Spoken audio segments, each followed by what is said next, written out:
اور یہ جو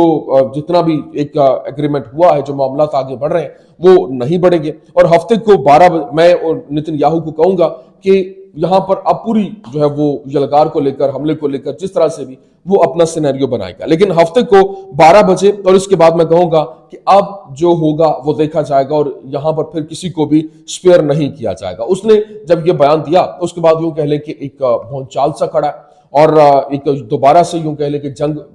ہونے کی باتیں جو ہے وہ شروع ہو گئیں، کیونکہ حماس نے جو یرغمالی ہیں وہ رہا کرنے سے انکار کر دیا، اور پھر غزہ جو جنگجو ہیں وہاں پر ان کی جانب سے رد عمل آیا. انہوں نے کہا ہم طوفان ہیں، ہم ہی مستقبل ہیں، ہم ہی باقی رہنے والے ہیں. ٹرمپ کے غزہ کی کنٹرول کے پلان کے اوپر، اعلان کے اوپر ان کی جانب سے سخت قسم کا رد عمل آیا. لیکن یہاں پر جو اسرائیلی وزیر خزانہ ہے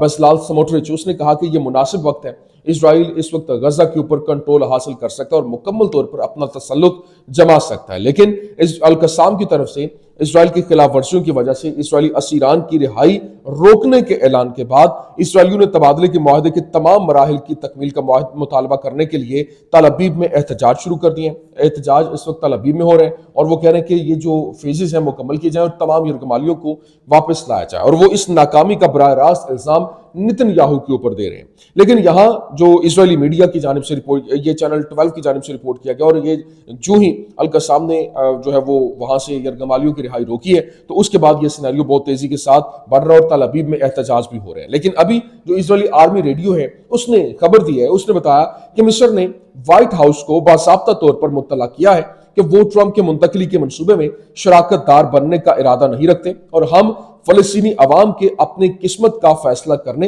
اور ایک آزاد ریاست کے قیام کے حق کی حمایت کرتے ہیں. لیکن ابھی جو اس کو لے کر جس طرح سے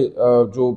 اسرائیلی آرمی ریڈیو نے کہا، Egypt officially informed the White House that it doesn't intend to be a partner in Trump's transfer plan. We support the right of the Palestinian people to decide their fate and establish an independent state. اچھا، اب جب ان کی جانب سے یہی کہا گیا کہ وہ ایک آزاد ریاست کے خواہاں ہیں اور ان کے حق کے مطابق ان کی جو قسمت کا فیصلہ وہ کریں گے وہی ہوگا. لیکن اس کے ساتھ ساتھ اسرائیل کی جانب سے جو یوں کہہ لیں کہ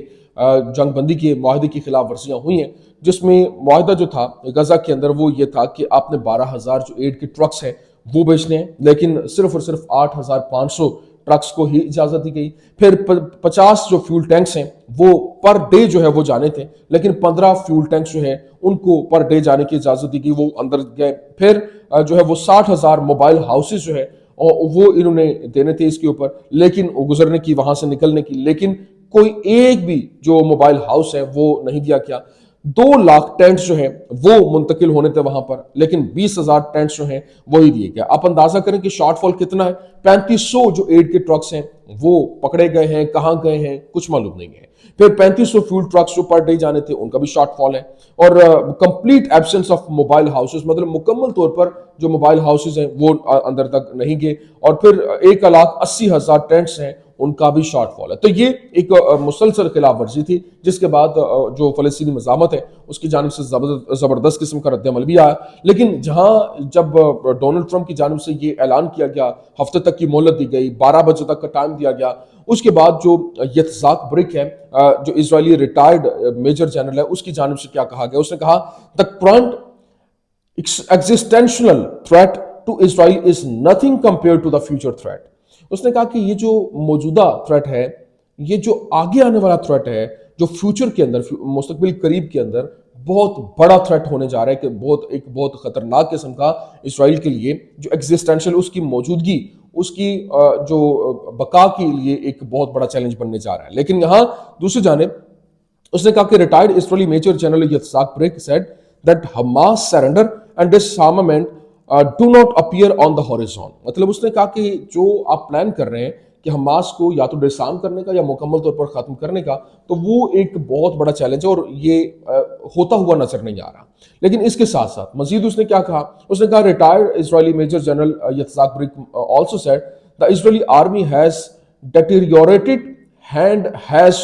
not developed a security concept for the current or future war. مطلب اس نے کہا کہ جس طرح سے ایک تیاری ہونی چاہیے اور ہماری جو اسرائیلی آرمی ہے کوئی پلان نظر نہیں آ رہا ہے موجودہ یا پھر مستقبل کے اندر جو لڑائی ہونے جا رہی ہے اس کو لے کر. پھر اس نے جو لاسٹ اس کا میجر پوائنٹ تھا، اس نے کہا کہ اس وقت اور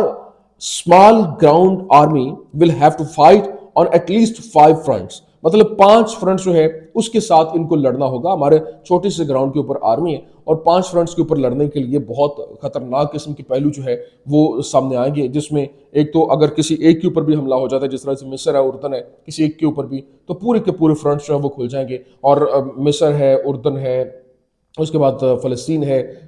لبنان ہے، اس کے بعد جو یہ حوثی ہیں، تو یہ 5 فرنٹ جو ہیں وہ یہ کھلنے جا رہے ہیں. اور پھر سیریا جو ہے وہ بھی پیچھے نہیں ہے، اور سیریا کو لے کر باقاعدہ طور پر اب جو خبریں سامنے آ رہی ہیں وہ چیزیں بہت حیران کن ہیں. اور احمد الشرع کی جانب سے یہ بیان دیا گیا، اس نے کہا کہ فلسطینیوں کا حق ہے اور یہ جو پلان مسلط کرنے کی کوشش کی جا رہی ہے یہ پاسبل نہیں ہوگا. اور ابھی کیونکہ بے شک وہ وہاں سے آگے سے ریٹیلیشن نہیں آ رہی، آج نہیں تو کل وہاں سے بھی ریزسٹنس بھرپور طریقے سے ہوگی. ابھی ہلکی پھلکی ہم نے دیکھی کہ وہاں سے ریزسٹنس جو ہے وہ دکھائی دے رہی ہے. لیکن ابھی میں آپ کو بتا دوں کہ فلسطینی مزاحمت جو ہے حماس کی جانب سے معاہدے کے حوالے سے اس نے شرائط پر اپنی وابستگی کا ارادہ کرتے ہوئے اس نے کہا کہ جب تک صہیونی جو وہاں اسرائیلی تسلط جو ہے وہ اپنے اس پاسداری اس معاہدے کی نہیں کرتے ہیں، تب تک جو ہے وہ یہ معاملہ آگے نہیں بڑھے گا. اور حماس نے اپنی تمام تر ذمہ داریاں مقررہ وقت کے اوپر وہ اس نے رپورٹ کیا کہ ہم جو ہے وہ کرنے کی کوشش کر رہے ہیں. اور یہاں انہوں نے جو پوائنٹس رکھے، انہوں نے کہا کہ جو اس وقت خلاف ورزیاں ہوئی ہیں، نمبر 1 شمالی غزہ میں بے گھر افراد کی واپسی میں تاخیر ہوئی ہے، ہمارے لوگوں کو گولیوں سے نشانہ بنایا گیا ہے، غزہ کی پٹی کے مختلف علاقوں میں بہت سے لوگوں کو ہلاک کیا گیا ہے. پھر تیسرا پوائنٹ تھا جو انہوں نے کہا کہ جو معاہدے کی خلاف ورزی ہوئی فلسطینی مزاحمت کی جانب سے، انہوں نے کہا کہ ضروری پناہ گاہوں کے سامان کے داخلے میں رکاوٹ ڈالنا، بشمول خیمے، پہلے سے تیار شدہ گھر، ایندھن اور ملبہ ہٹانے کا سامان جو لاشیں نکالنے کے لیے درکار ہے، اور پھر ہسپتالوں کے لیے ادویات اور ضروری سامان کے ساتھ ساتھ ہسپتال اور صحت کی دیکھ بھال کے شعبے کی مرمت کے لیے درکار سامان کے داخلے میں تاخیر. اور فلسطینی مزاحمت نے جو اسرائیل کے ساتھ جو جنگ بندی معاہدے کی خلاف ورزیوں کو دستاویزی شکل دی ہے اور سالسوں کو مسلسل اپڈیٹ فراہم کر رہے ہیں، اور اس کے باوجود اسرائیل اپنی خلاف ورزیوں کو جاری رکھے ہوئے ہے. اور حماس نے کہا کہ معاہدے پر سختی سے عمل پیرا ہونے کا مطالبہ کیا جاتا ہے اور کسی بھی انتخابی عمل کو مسترد کرتے ہیں جو انتہائی نازک اور دباؤ والے معاملات میں تاخیر یا رکاوٹ کے ساتھ کم ضروری معاملات کو ترجیح دیتا ہے. پھر انہوں نے کہا کہ قیدیوں کی رہائی کو ملتوی کرنا اسرائیل کے لیے ایک انتباہی پیغام ہے اور اس پر معاہدے کی مکمل تعمیل کرنے کے لیے دباؤ ڈالنے کا ایک ذریعہ ہے. جو فلسطینی مزاحمت نے مزید کہا کہ جان بوجھ کر اس فیصلے کا اعلان طے شدہ قیدیوں کی رہائی سے 5 دن قبل کیا گیا تاکہ ثالثوں کو کافی وقت دیا جائے کہ وہ قبضے کو اپنی ذمہ داریوں کو پورا کرنے کے لیے دباؤ ڈال سکیں، اور اگر اسرائیل کی تعمیل ہو تو وہ تبادلے کے لیے منصوبہ بندی کے مطابق آگے بڑھنے کا دروازہ کھلا رکھیں گے. تو یہ جناب والا اس وقت کا سینیریو ہے، یہ اس وقت کے حالات ہیں جو کہ مزید